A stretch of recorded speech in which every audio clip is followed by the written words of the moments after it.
Okay, it is Sunday morning and I am whipping up all kinds of sourdough sorcery here. But first, my strong preference is to live a plant-based lifestyle.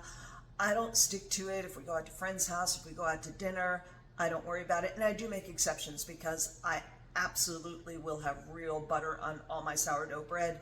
You know, the plant-based butter substitutes are all processed, and so I won't do that. And the other exception I make is cheese, because there's no substitute for cheese. Now, I don't need a ton of cheese, but you know, if I'm making a sourdough recipe with cheese in it, I'm going to use real cheese. So for breakfast this morning, we are doing rolled oats. Let's see what I've got in here. I've got rolled oats. I've got buckwheat grouts in here.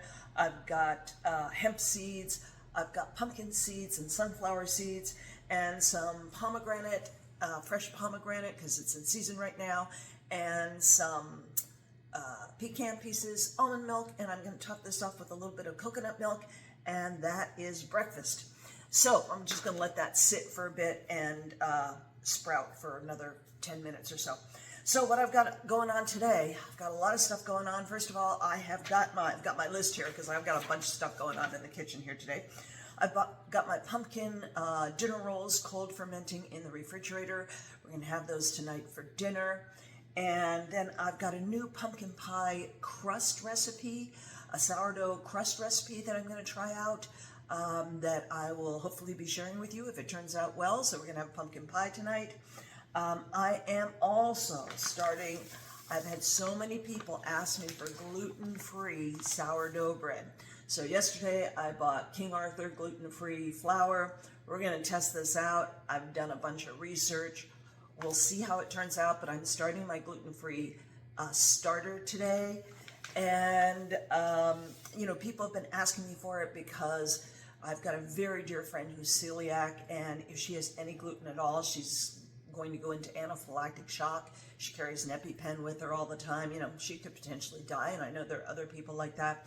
I have another person who asked me about it because she has some type of rheumatoid arthritis and inflammatory disease, and flour, dairy are very inflammatory. I've had other people ask me about it just because they are gluten intolerant, or they would like to have less gluten in their diet. So I'm walking out there on the wild side. This is an absolute test. It might be a complete and total flop, but I decided I was going to try to do it. So that's all new today. And then I have a sourdough class here at my home on Wednesday this week. I've got 8 people coming, so I am putting together 8 copies of my sourdough alchemy. It's a little cookbook. It's got 10 or so of my favorite recipes and a couple of my things in there for how to do the overnight sourdough bread and how to create your own starter.